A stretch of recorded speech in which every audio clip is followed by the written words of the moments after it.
This series highlights the story of their actions that are freely detailed within. We do not recommend watching if you are easily repulsed or offended. Otherwise, turn off the lights and enjoy.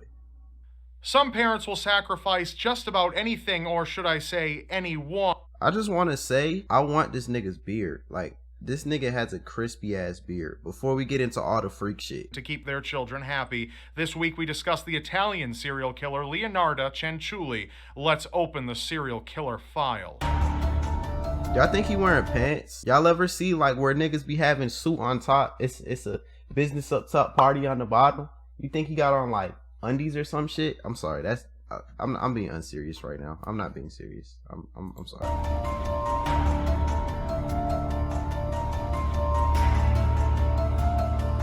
Rob Dyke. Hey, this editing hard. Yo, this is fine. That hand look fake as hell, but this is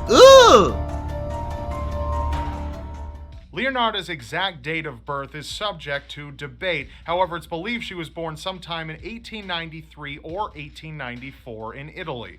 Since the day she was born, Leonardo was disregarded, lacking any love or affection from her parents. Emilia, Leonardo's mother, showed much distaste towards her due to the fact that she was conceived from rape. During this time, a young woman in Emilia's situation would have never felt safe reporting something as severe as rape to the authorities. Because of this, Emilia would have been forever rejected by the village community, publicly shamed, her honor sacrificed, and with no other options to turn to, Emilia was forced to marry her rapist, Mariano Cianciulli, in order to raise the child she didn't want with the man she didn't What the fuck? love. Living in a poverty-stricken town, Leonardo's life was miserable and unstable, to say the least. The emotional neglect that Leonardo experienced at the hands of her mother led to not one, but two separate suicide attempts as a child. Wanting to take life into her own hands as a grown woman, Leonardo went on to marry Raffaele Pensardi in 1917, an older gentleman who worked as a registry office clerk in her town.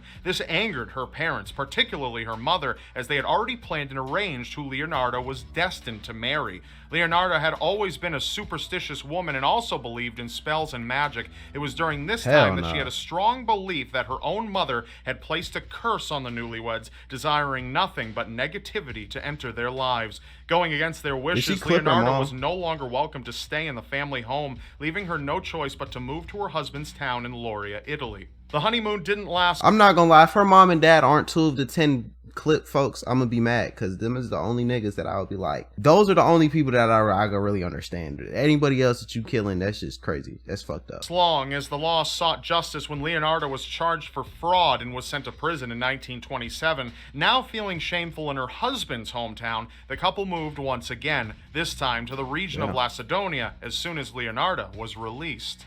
Another move equated to a fresh start, and even with an optimistic attitude, things just didn't seem to quite work in Leonardo's favor. The feeling of being at peace at last was short-lived during this time in 1930. The couple had moved into a house when it unexpectedly was destroyed after a tragic 6.6 magnitude earthquake hit the entire region, killing over 1,400 people. Helpless, the two packed what little they could salvage and took to their final destination, the city of Correggio. Finally settled in, Leonardo was able to make a successful living owning her own little shop. Many in town knew her as a sweet lady, a kind neighbor, and a devoted mother. For once it felt as if the curse she believed in for so long was stripped away from their lives, or so it seemed. For Leonardo, pregnancy would prove to be not a blessing, but a devastating curse in her life. Did the baby die? Struck Leonardo. Though she became pregnant 17 different times, she miscarried 3 times and lost 10 additional children while they were young and vulnerable to many illnesses. With 4 remaining children to raise, Leonardo was incredibly protective of them, doing anything to keep them from harm. Wait, 7? God damn, nigga! 17 times? Nigga!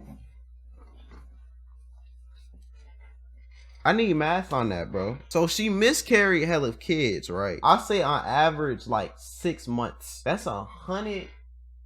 Bro, that's 102 months. How many years is that? Bro, they was doing that shit for 8.5 years time, bro. Damn. harm's way. Out of the four, Leonardo was extremely protective and loving towards her son, Giuseppe. He was considered to be her favorite child and adored him. Being a woman who fully believed in fortune telling, Leonardo visited a woman who stated she was to have many children but would lose every single one of them before she died. Hell nah. Fear was instilled into her mind as she thought of losing the few surviving children she had. This fear took a drastic shift towards reality when in 1939 Italian men were being drafted to prepare for World War II, and with Leonardo's luck, Giuseppe happened to be one out of the many young men who were chosen to leave his town and fight. As a tremendously loving mother, Leonardo knew very well what she was going to do to protect her son Giuseppe from dying. She would sacrifice another human to take his place in the afterlife. With the desire to uncover more in her life, Leonardo sought the help of another fortune teller. This time, the fortune teller who practiced palm reading stated, "In your right hand I see prison, in your left a criminal asylum." Regardless of her reading, Leonardo put her son before her foretold future and carried out a deviated plan in hopes to keep him alive. Working part-time as a fortune teller herself, Leonardo found her sacrifices in middle-aged women who were vulnerable and hopeless. Her first victim, Faustina Setti, was unmarried and unhappy with her love life. Leonardo then told her victim of a suitable man she would marry in the town of Pola. Leonardo then instructed the woman not to tell a single person of her departure and to write out postcards to every friend and family member, letting them know that everything in her life was going very well. Ecstatic, the woman jumped to the good news and packed for her anxious, long-awaited trip to meet her future husband. Unfortunately, Faustina would never live to see this day. Eternally grateful for the good news, Faustina made one last trip to Leonardo's house to say goodbye. Upon entering Leonardo's house for one last thank you and a goodbye, Leonardo offered Faustina a glass of wine. Faustina obliged and happily drank the glass given to her. What she didn't realize was that the good fortune teller that she had trusted all along had placed put Molly all in her champagne. She ain't need drugs inside of her drink, knocking Faustina unconscious in minutes.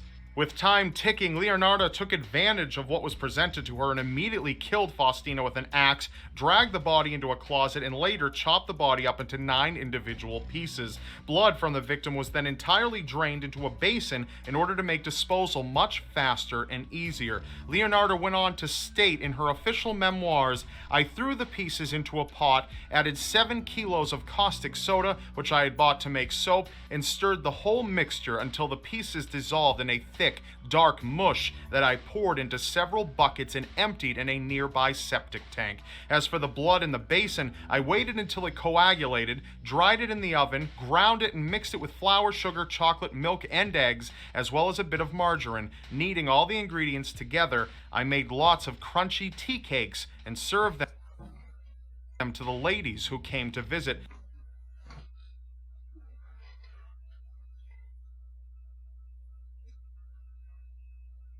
Yo, what the Though Giuseppe and I also ate them. Leonardo. So this bitch was a straight up cannibal. Was able to receive a good amount's worth of Faustina's life savings for the services that she had provided her prior to her sudden death.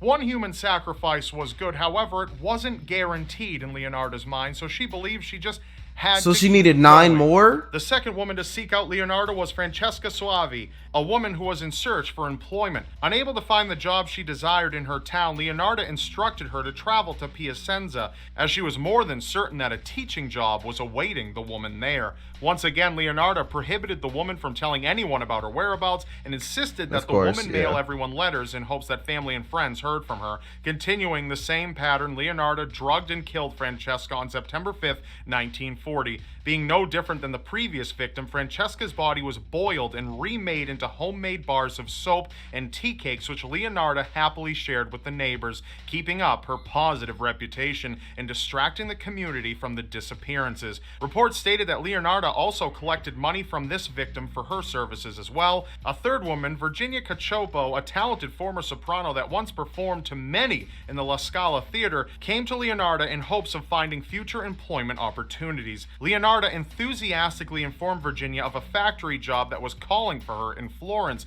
instructing the woman to do as she told her previous victims. The woman packed, sent out her letters, and was sure to visit one more time before leaving town. On September 30th of that same year, Leonardo drugged and murdered Virginia in the same fashion as the other women. Because of her gracious fortunes, Leonardo was rewarded with money and jewels prior to the murder of her third victim. Leonardo became quick and efficient at her work, making her a pro in her craft. In her memoir, Leonardo included that she particularly enjoyed consuming her third victim, going so far as to go into great detail of the taste of the woman, saying she ended up in the pot like the other two. Her flesh was fat and white. When it had melted, I added a bottle of cologne, and after a long time on the boil, I was able to make some most acceptable creamy soap. I gave bars to neighbors and acquaintances. The cakes, too, were better. The woman was really sweet. Questions began to arise in the town. Virginia's sister-in-law was particularly worried and needed answers as to where she was. Growing suspicious, the sister-in-law asked around and was told that Virginia was last spotted entering the house of Leonardo. Fearing the worst, she told authorities and immediately reached out to the superintendent of police. An investigation took place, and in no time, police arrested Leonardo. Once in custody, Leonardo was quick to confess her murders, once discovering that police had also arrested her son Giuseppe as a possible accomplice. Leonardo was tried for murder in 1946. Because of the unusual circumstances of the case, many flocked to watch the trial unravel in court. Calm and collected while on the stand, it seemed that Leonardo was not fazed in the least by her brutal acts. Just as the fortune teller had foretold, Leonardo was found guilty of her crimes and sentenced to 30 years in prison and 3 years in a criminal asylum. While admitted to the asylum, Leonardo made an official memoir titled An Embittered Soul's Confession. Leonardo Cianciulli passed away on October 15, 1970, from cerebral apoplexy at the age of 76. Many of the tools Leonardo used to murder, dismember, and cook her victims are now displayed at the Criminological Museum in Rome.